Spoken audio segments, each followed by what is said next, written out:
आगे हम लोग अगर देखें तो प्रॉपर पोर्शन हम लोग जो है बॉडी फ्लूइड और सर्कुलेशन में आरबीसी कर चुके हैं। फिलहाल जो इसके अंदर आपको टॉपिक करना है, कंटिन्यू करेंगे, वो है WBCs। आप कॉमनली जानते हो उन्हें ल्यूकोसाइट्स बोलते हैं। तो टॉपिक देखें क्या है। चैप्टर है आपका बॉडी फ्लूइड्स एंड सर्कुलेशन। अच्छे से अवेयर है आप इससे। टॉपिक जो हमें पढ़ना है, अभी स्टार्ट करना है, वो कौन सा है? वो है आपका टॉपिक WBCs।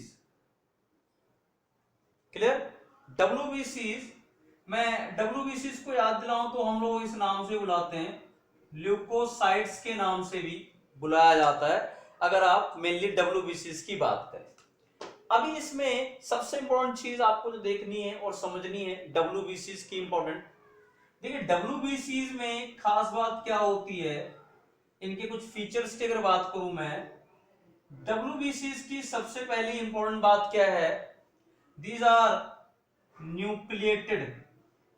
इनमें न्यूक्लियस प्रेजेंट होता है, एक या एक से ज्यादा भी हो सकते हैं। किसी किसी में एक होता है, किसी किसी में ज्यादा हो सकते हैं।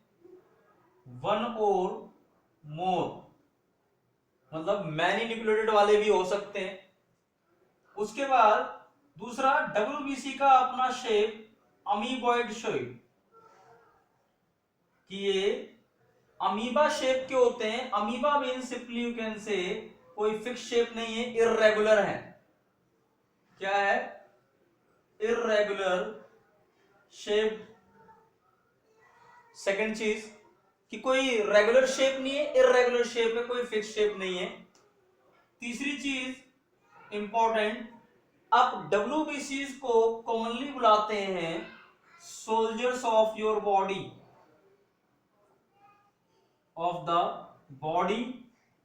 अभी क्यों सोल्जर्स ऑफ द बॉडी? इसका सिंपल रीजन क्या, डिफेंस का रोल प्ले करते हैं। Because plays role in defence. Defence में इनका रोल है, इसीलिए ये आप बोल रहे हैं कि WBCs में आप बेसिकली इसलिए बोल रहे हैं कि ये सोल्जर्स ऑफ बॉडी कहे जाएंगे। तो ये तीन मेन इंपॉर्टेंट बात है इसके अंदर। और साथ में WBCs में चौथा पॉइंट लिखेंगे, इनका अपना कलर जो होता है व्हाइट या फिर पेल येलोइश, बिल्कुल हल्का आप बोल दें येलो, क्योंकि इनके अंदर किसी तरह का हेमोग्लोबिन नहीं होता। कलर व्हाइट और pale yellowish due to lack of haemoglobin. Haemoglobin जैसी चीजें नहीं है, इसीलिए इसका कलर कैसा है, पेल येलोइश या फिर व्हाइट कलर के आपको ये दिखाई देंगे। बिल्कुल सिंपल बात इसके अंदर इतनी कि आप ये कलर के बेस पर इसको आप बेसिकली ध्यान रख रहे हैं। तो WBCs में ये बेसिक चीज इंपॉर्टेंट है कि न्यूक्लियस होगा, अमीबॉइड होंगे, सोल्जर्स होंगे, उसके अलावा कलर होगा एक अपना स्पेसिफिक। तो ये WBCs के बारे में है। बाकी इनके अंदर जो हमें मेन इंपॉर्टेंट बात ध्यान रखनी हो, क्या इस रिस्पेक्ट में ज्यादा ध्यान रखेंगे, सोल्जर्स ऑफ द बॉडी, कि बॉडी के ये सोल्जर्स कहलाएंगे। क्लियर? इतनी बात आई थिंक आपको समझ में आती है पूरी तरह से कि WBCs में ये इंपॉर्टेंट चीजें हैं कुछ। पहली चीज, उसके बाद सबसे इंपॉर्टेंटली इसमें चलें तो इनके अंदर क्या है, टाइप। इनके टाइप है WBCs के। तो यहां पे हम लोगों ने इसके अंदर WBCs के बारे में पढ़ा। फिलहाल इसके अंदर है, इसके टाइप्स हैं। WBC जो है, इनके फर्दर टाइप्स आप देखने को मिलेंगे आपको। इसमें बेसिकली डिवाइड होते हैं दो टाइप में।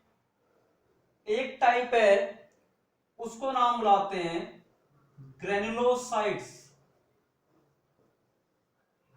एक टाइप है ग्रेनुलोसाइट्स, दूसरी टाइप है उनको बुलाते हैं ए ग्रेनुलोसाइट्स। क्या है?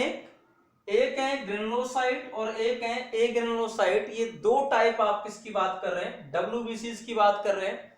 अब पहली बात इनको समझ ही लें, कौन से ग्रेनुलोसाइट है कौन से ए ग्रेनुलोसाइट है।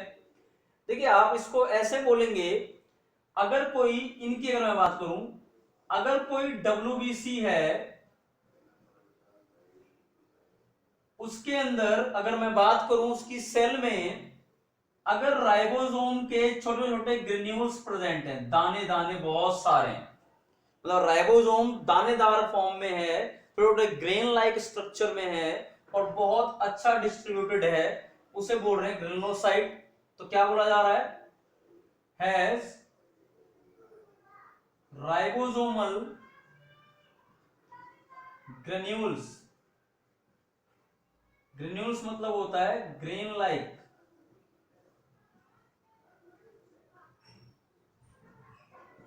दाने बोले जाते हैं, तो उनको आप ग्रेनुलोसाइट बुलाएंगे। और ऐसे कोई जिसमें राइबोसोम के ग्रेन्यूल्स नहीं है, देखिए यहां पर इसको मत कंफ्यूज करना, इनमें राइबोसोम है बट वो राइबोसोम ग्रेन्युलर फॉर्म में नहीं है। मींस इनके अंदर जो डब्ल्यूबीसीज हैं उनमें राइबोसोम वगैरह प्रेजेंट तो है लेकिन वो आपको ग्रेनुलर फॉर्म में नहीं मिलेंगे, तो इन्हें बोल रहे हैं आप ए ग्रेनुलोसाइट। क्या है इसमें, ribosomal granules are absent. Ribosomal granules जो है पूरी तरह से एब्सेंट हैं, तो उन्हें आप क्या बुला रहे हैं, राइबोसोमल ग्रेन्यूल्स के बेस पर ए ग्रेनुलोसाइट। ए मींस विदाउट, अगर ग्रेन्यूल्स नहीं है तो ए ग्रेनुलोसाइट, ग्रेन्यूल्स हैं तो ग्रेनुलोसाइट उसे नाम आप बुला रहे हैं इसके अंदर। तो ग्रेनुलोसाइट और ए ग्रेनुलोसाइट आप इस बेस पर बोलते हैं। अभी इसके बाद इसके अंदर इनके ग्रेनुलोसाइट वगैरह जो है इनके अपने खुद के टाइप, जैसे ये जो ग्रेनुलोसाइट है इसके खुद के 3 टाइप्स हैं। जो ग्रेनुलोसाइट है उसके खुद के 3 टाइप हैं। एक बुलाते हैं इओसिनोफिल्स। इओसिनोफिल्स, इसको बहुत जगह लिखा होता है एसिडोफिल्स। क्लियर बात ये। उसके बाद दूसरे इसमें होते हैं उसको बुलाते हैं बेजोफिल्स। और ये बेजोफिल को आप किस नाम से बुला सकते हैं, किसके टाइप से ये, ग्रेनुलोसाइट्स के। क्लियर। तो पहला इओसिनोफिल, बेजोफिल। बेजोफिल को और किस नाम से बुलाया जा सकता है, बेजोफिल को आप नॉर्मली इसको आप बेजोफिल ही ध्यान रखें, इसका कोई फर्दर और क्लासिफिकेशन मत याद रखें। उसके बाद तीसरा इसमें टाइप है न्यूट्रोफिल्स। इन्हें बोल देते हैं न्यूट्रोफिल्स। ये किसके टाइप है, ये मैं बात कर रहा हूं किसकी, ग्रेनुलोसाइट्स के। सेम ऐसे ही जो ये ए ग्रेनुलोसाइट है इनके भी टाइप है। ये तो ग्रेनुलोसाइट के थे, उसके बाद ए ग्रेनुलोसाइट, ए ग्रेनुलोसाइट्स इनके भी टाइप्स हैं। ये भी 2 टाइप के होते हैं। कौन कौन से, एक इसमें आप पढ़ते हैं उनको नाम बुलाते हैं आप सिंपली, एक बोल दिया जाता है इसके अंदर मोनोसाइट्स और एक बुलाया जाता है लिम्फोसाइट्स। मोनोसाइट्स एंड लिम्फोसाइट 2 नाम से बेसिकली आप इसे बोल देते हैं। जो ये लिम्फोसाइट है ये फर्दर 2 पार्ट में डिवाइड होते हैं या 2 टाइप के हैं। एक इनमें बोलते हैं टी लिम्फोसाइट्स या फिर सिंपली बुलाए जाते हैं टी सेल्स, और एक बोल देते हैं बी लिम्फोसाइट या फिर बी सेल्स। और बी सेल आप इसको बिल्कुल ध्यान रखें, बी सेल को मैं कहूंगा बी सेल सिंथेसाइज करती है एंटीबॉडीज, विल सिंथेसाइज एंटीबॉडीज, और या फिर इसे बोल देते हैं इम्यूनोग्लोबुलिन। तो बी सेल ये सिंथेसाइज करते हैं एंटीबॉडी या इम्यूनोग्लोबुलिन, मतलब ये स्पेशलाइज्ड प्रोटीन सिंथेसाइज करेंगे। पढ़ा है हमने एंटीबॉडी या इम्यूनोग्लोबुलिन प्रोटीन से बना होता है, ग्लोबुलिन प्रोटीन से, जो कि प्लाज्मा का है। टी लिम्फोसाइट किसी भी तरह का एंटीबॉडी नहीं बनाता, will not synthesise antibodies but do defence. Defence लेकिन करेगा इसमें, ऐसा नहीं डिफेंस नहीं करेगा। तो यहां मैं आपको थोड़ा सा एक बिल्कुल सिंपल सा डिफरेंस करवा दूं, आप जो याद भी रखेंगे कि जब आप बात करते हैं किसी भी सिंपली टी लिम्फोसाइट की या बी लिम्फोसाइट की, तो मैं बोल दूं टी लिम्फोसाइट एक टाइप ऑफ एंटीबॉडी बनाते हैं जिन्हें बोलते हैं सेल मेडिएटेड। मैं इसको देखो डायरेक्ट लिख दे रहा हूं, forms cell mediated immunity, short form में CMI। ऐसी कोई इम्यूनिटी जिसके अंदर कोई एंटीबॉडी नहीं बनती और इसमें सारे टी सेल्स आते हैं, उन्हें बोल देते हैं आप सेल मेडिएटेड इम्यूनिटी। फिर उसके बाद ये बी वाले जिनमें एंटीबॉडी बनती हैं, विल फॉर्म ह्यूमरल इम्यूनिटी, इसको आप ह्यूमरल इम्यूनिटी के नाम से बुलाते हैं, HI लिखा होता है, या फिर एक और नाम है इसका एंटीबॉडी मेडिएटेड इम्यूनिटी, इसको AMI बोलते हैं। एंटीबॉडी तो क्या बोल रहे हैं आप, ये वाली बनाएंगे ह्यूमरल इम्यूनिटी या एंटीबॉडी मेडिएटेड इम्यूनिटी, दोनों की बात कर रहा हूं मैं। यहां ये ह्यूमरल इम्यूनिटी या एंटीबॉडी मेडिएटेड इम्यूनिटी, और ये वाले बनाएंगे कौन सी इम्यूनिटी, सेल मेडिएटेड इम्यूनिटी। तो आप बेसिकली क्या बोल रहे हैं, 5 चीजें बोली मैंने। ग्रेनुलोसाइट में 3 टाइप थे, और जब आप बात करेंगे दूसरे वाले में एक ग्रेनुलोसाइट में, तो एक तो मोनोसाइट, एक लिम्फोसाइट, लिम्फोसाइट के फर्दर 2 टाइप। तो इसको आप जरा इसमें ध्यान रखिएगा कि क्या इसके अंदर पूरी कंडीशन है। सो WBCs की बात हो रही थी। WBCs में ये मैंने बेसिकली आपको 5 टाइप बता दिए, जिसमें एक इओसिनोफिल्स,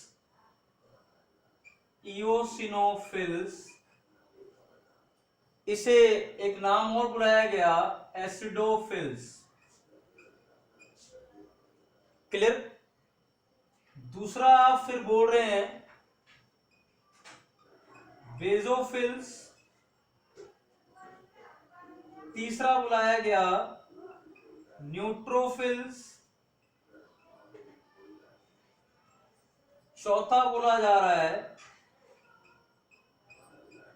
मोनोसाइट्स, और 5वां बोला गया लिम्फोसाइट्स। ठीक है, टोटल 5, जिसमें से मैंने बोला ये 2 तो आपके मोनोसाइट और लिम्फोसाइट ए ग्रेनुलोसाइट है, न्यूट्रो, बेसो और इओसिनोफिल दीज आर ग्रेनुलोसाइट्स। अब यहां पर इन 5 में सबसे इंपॉर्टेंट बात क्या ध्यान रखनी है, पहली चीज इसका नाम इओसिनोफिल या एसिडोफिल। आप समझते हैं, यहां पे मैं बोलूं एसिडो मींस एसिडिक, फिल मतलब सॉल्युबल। क्या बोल रहा हूं मैं, सॉल्युबल इन एसिड, एसिड में सॉल्युबल है इसलिए एसिडोफिल। क्लियर। यहां पहले इसको समझ ले, ऊपर वाले को इओसिनोफिल को। जो इओसिनफिल है या इओसिनोफिल है WBCs में, वो एक इओसिन नाम की डाई में सॉल्युबल होते हैं, और वो इओसिन जो होती है एसिडिक होती है nature, called as because soluble in a dye named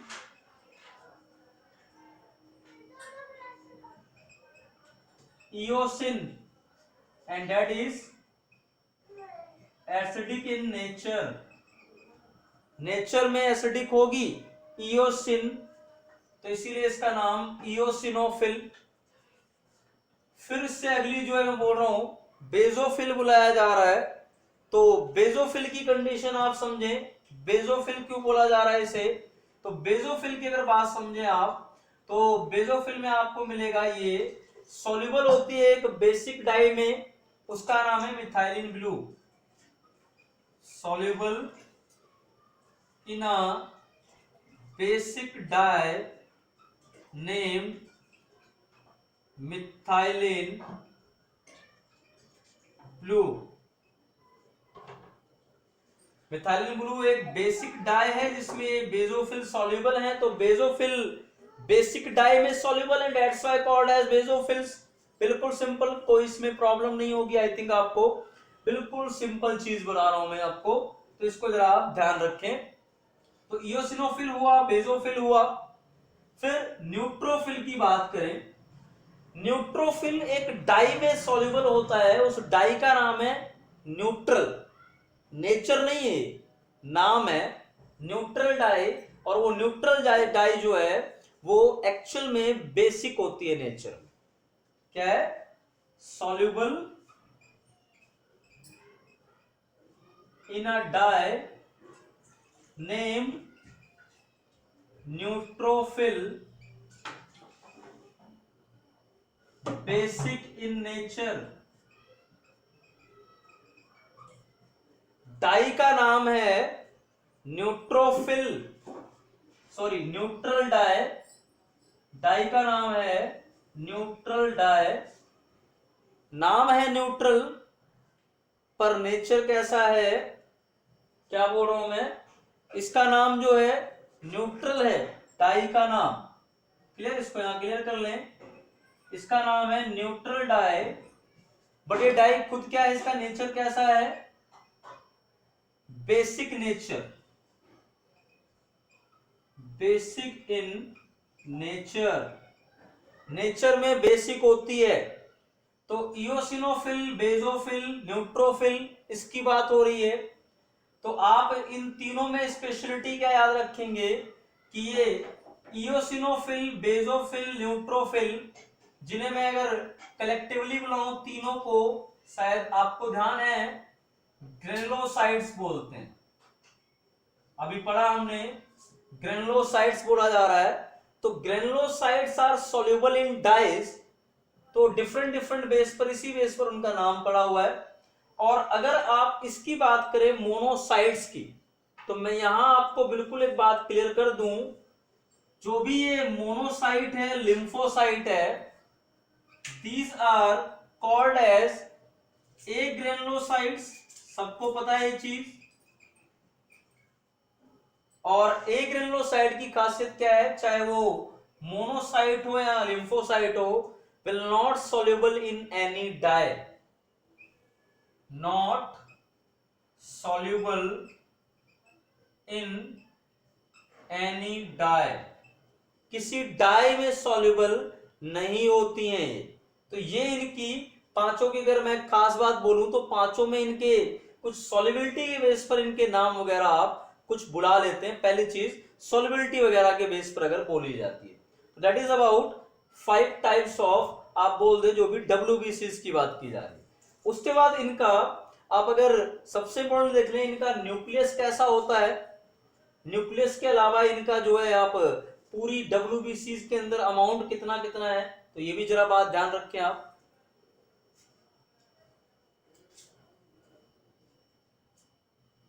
तो ये पांचों जो कंपोनेंट हैं, जिसे मैं एक बोल रहा हूं eosinophil, basophil, neutrophil, monocyte and finally lymphocytes, ये पांच जो टाइप हैं हम लोगों ने पढ़े।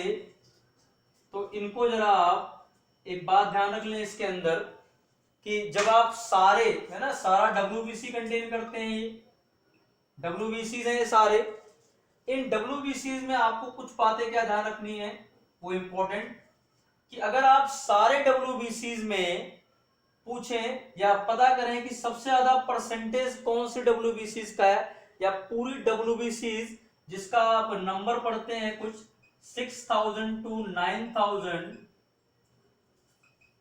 पर millimetre cube of blood in a normal person, तो ये 6000 से 9000 जो पर मिलीमीटर क्यूब है नॉर्मल पर्सन में, उसमें कितना कितना परसेंटेज इनका है। तो आपको बता दूं कुछ 50 से 70% तक आपको मिलेंगे कौन, न्यूट्रोफिल्स।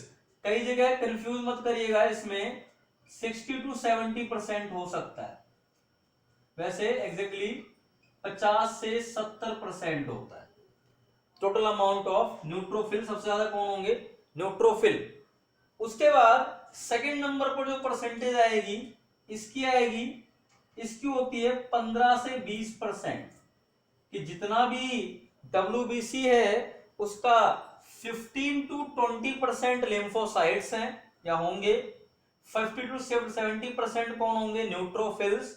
उसके बाद ये आ जाइए मोनोसाइट्स पर, इनकी परसेंटेज होगी 4 to 8%, मोनोसाइट्स की परसेंटेज।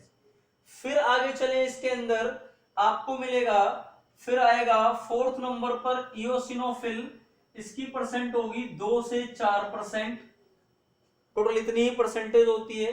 और बचा हुआ जो बेजोफिल है इसकी परसेंटेज होती है पूरी WBC की 0 to 2%। और ये आपको बता दूं, अगर किसी में बेजोफिल का अमाउंट नहीं भी है तो भी वो पर्सन कहीं ना कहीं आप ये ना समझें कि उसके अंदर WBCs का अमाउंट कम है, प्रॉपर अमाउंट है, कईयों में ये परसेंटेज या बेजोफिल जैसे एब्सेंट भी होते हैं। तो सबसे ज्यादा कौन, न्यूट्रोफिल्स, फिर हैं आप देखेंगे लिम्फोसाइट्स, फिर उसके बाद मोनोसाइट, फिर eosinophil, and then after last में सबसे आपको मिलेगा बेजोफिल। तो आप कई बार जो ये टर्म्स वगैरह परसेंटेज वगैरह लिखते हैं तो आप इसके लिए कई बार एक कंडीशन निकालते हैं कि आपकी बॉडी में कितना अमाउंट ऑफ ल्यूकोसाइट है, तो उसे कई बार लिखते हैं टोटल ल्यूकोसाइट काउंट। तो क्या है, total amount of WBCs in person called as total leukocyte count, और बड़े शॉर्ट फॉर्म में इसको TLC लिखते हैं, टोटल ल्यूकोसाइट काउंट। और इसमें सब कुछ इंक्लूड करते हैं, ये सारा इंक्लूड होगा, लिम्फोसाइट, उसके अलावा मोनोसाइट, न्यूट्रोफिल, बेजोफिल, इओसिनोफिल, सारा पोर्शन इसमें इंक्लूड होगा, तो टोटल ल्यूकोसाइट काउंट प्रोड्यूस करेगा। इसको आप जरा ध्यान रखें प्रॉपरली, टोटल ल्यूकोसाइट काउंट होता है। तो खैर WBCs में हम लोग चल रहे थे किसके ऊपर, टॉपिक की बात हो रही थी, अभी तक परसेंटेज भी कर लिया हमने। अब जरा देखते हैं इसके अंदर जो ये 5 टाइप के पढ़े गए, जिसमें न्यूट्रोफिल्स थे, बेजोफिल्स थे, उसके अलावा एसिडोफिल्स, और इसका अल्टरनेट नेम बताया था मैंने आपको, इओसिनोफिल्स। उसके बाद जो इसमें आप आगे चलें इसके अंदर तो आपको देखने को मिलेगा, और वो क्या है, इसके अंदर मोनोसाइट्स और लिम्फोसाइट्स, ये 5 बेसिकली हम लोगों ने टाइप इसमें पढ़े। तो ये जो 5 टाइप इसमें पढ़े गए, इसकी परसेंटेज की बात हो रही थी, वो बात हम लोगों ने कर ली कि परसेंटेज वगैरह का क्या हिसाब है। तो अभी जो बात करेंगे इनमें कि जो सारे के सारे मॉलिक्यूल, इनका न्यूक्लियस किस शेप का होगा, कैसा दिखेगा न्यूक्लियस, किस तरह अवेलेबल होगा। तो आप यहां पर बिल्कुल ध्यान रखें, जो ये न्यूट्रोफिल हैं, पहले इन्हीं की अगर बात करें, इन्हें नाम लिखते हैं polymorpho nucleated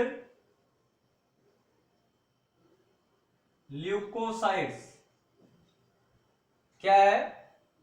polymorpho nucleated leucocytes, short form में बुलाते हैं PMNL। क्या है? पॉलीमॉर्फो न्यूक्लिएटेड ल्यूकोसाइट्स के नाम से इन्हें बुला लिया जाता है। अब इनका नाम ऐसा क्यों बोला गया है, कि इनको स्पेशली ऐसा क्यों दिखाया गया है, तो इसका सीधा सा बिल्कुल आंसर है कि बेटे इसके अंदर जो पूरा सेल है, इसका न्यूट्रोफिल का जो सेल होगा, उस न्यूट्रोफिल के सेल में एक से ज्यादा न्यूक्लियस दिखाई देंगे। क्या है? तभी इसीलिए पॉलीमॉर्फो, कई सारे न्यूक्लियस मिलेंगे, मोर देन वन बोल लें आप, एक से ज्यादा न्यूक्लियस आपको देखने को मिलते हैं इसके अंदर। Has more than one nucleus और मल्टी न्यूक्लिएटेड आपको देखने को मिलेंगे। तो ये डेफिनेटली आप इसको बोल सकते हैं इसके अंदर कि आप इसे पॉलीमॉर्फो न्यूक्लियो बोल रहे हैं। फिर दूसरा बेजोफिल, बेजोफिल की क्या खासियत है इसको भी समझ लें। न्यूक्लियस के बेस पर, किस बेस पर बात हो रही है? On the basis of nucleus. किसको पढ़ रहे हैं हम? WBCs को। तो यहां पर जो बेसिकली बात की जा रही है, अब आगे देखें अगर बेजोफिल के ऊपर, तो बेजोफिल की खासियत क्या है? बेजोफिल की स्पेशलिटी कि जो बेजोफिल वाला सेल होगा, जो बेजोफिल वाला सेल होगा उसमें खासियत क्या है? उसके अंदर आपको उसका न्यूक्लियस कुछ इस तरह से दिखेगा जैसे एस शेप होता है। क्या खासियत है इसके न्यूक्लियस की? Basophil has single nucleus but that nucleus is S shape. तो एस शेप न्यूक्लियस सिंगल ही होता है। तो ये बेजोफिल की खासियत है कि इसका एस शेप का न्यूक्लियस होगा। कई बार इस पे ऐसे क्वेश्चन आए हुए हैं। उसके बाद थर्डली यहां चले एसिडोफिल या इओसिनोफिल। इनकी क्या खासियत है न्यूक्लियस के बेस पर? तो इनकी खासियत जो आपको न्यूक्लियस के बेस पर मिलेगी वो क्या है कि इनके अंदर आपको न्यूक्लियस के बेस पर कुछ स्पेशली आपको क्या देखने को मिलेगा कि इनमें जो बेजोफिल हैं उनके न्यूक्लियस आपको कुछ कैसे दिखाई देंगे? आप जिस तरह हेडफोन देखते हैं तो इनका पूरा न्यूक्लियस कैसा दिखाई देगा? जैसे हेडफोन दिखाई देता है, तो ऐसा न्यूक्लियस इनका अपीयर होगा। तो इसको बोल देते हैं ईयरफोन या हेडफोन लाइक न्यूक्लियस।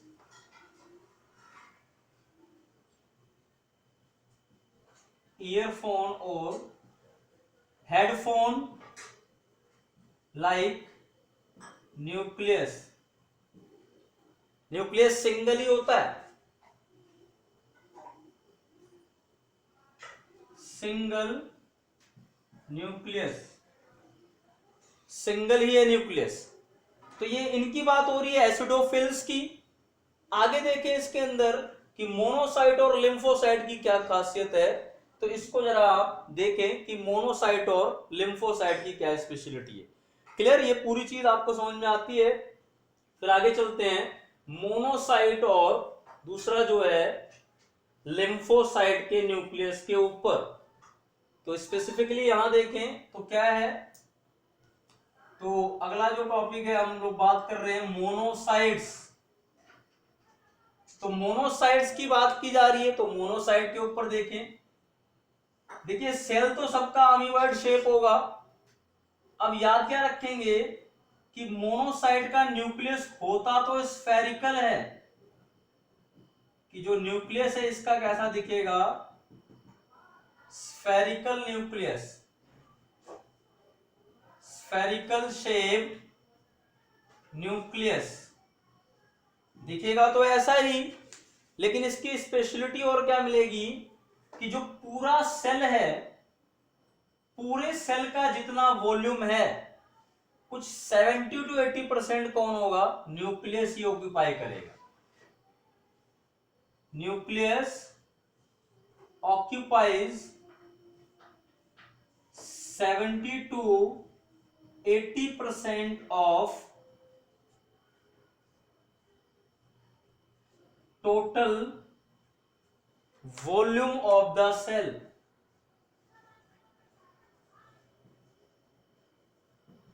यहां मैं एक बात और बता दूं, सारे WBCs में सबसे बड़ा न्यूक्लियस मोनोसाइट का है। तो largest nucleus in all WBCs, सारे WBCs में सबसे बड़ा न्यूक्लियस किसका मिलेगा, मोनोसाइट्स का देखने को आपको मिलने वाला है इसके अंदर। तो ये इसमें आप बोल रहे हैं मोनोसाइट्स के बारे में, नाम से काफी कुछ समझ में आ रहा है। इसके अंदर ये न्यूक्लियस होगा लेकिन सिंगल न्यूक्लियस ही होगा, कोई ऐसा नहीं डबल या ट्रिपल मिल जाएगा, सिंगल न्यूक्लियोटाइड मिलेगा आपको।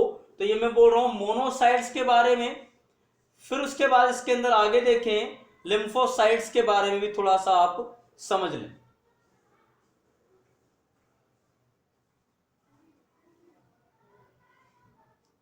फिर है लिम्फोसाइट्स।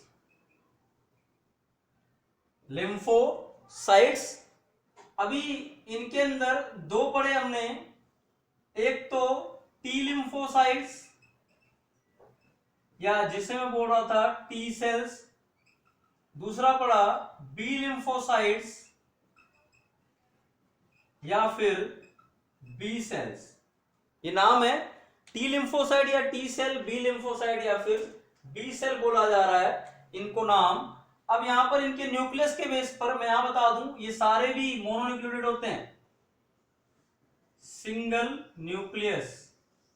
इनमें भी सिंगल न्यूक्लियस होता है, एक ही होगा। अब ये टी लिम्फोसाइट लेकिन देख लें पहले क्या स्पेशलिटी है। टी लिम्फोसाइट और बी लिम्फोसाइट, तो पहले बी वाले को अगर समझें इसकी खासियत, तो आपको मिलेगा बी लिम्फोसाइट जो है वो उसका जितना भी सेल है, पूरा सेल है, उस पूरे सेल का अप्रोक्सीमेटली 50-60% क्या होगा, न्यूक्लियस होगा। तो है या it's spherical nucleus, spherical shaped nucleus occupies 50 to 60% of 50 to 60% of total volume of the cell। पूरे सेल के वॉल्यूम का 50 से 60% कौन होगा, न्यूक्लियस होगा। पूरा 52 कितना 60% आपको सिर्फ न्यूक्लियस ही मिलेगा। और यही इसकी बात करें, मैं इसको देखो अगर डायरेक्ट बोल दूं तो क्या है, इसमें भी स्फेरिकल शेप न्यूक्लियस है, पर इसके अंदर जो वॉल्यूम ऑक्यूपाई करेगा वो 40 to 50% करेगा nucleus.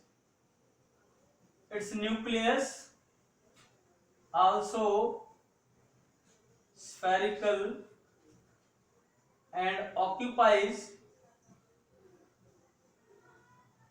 40 to 50% of total volume of the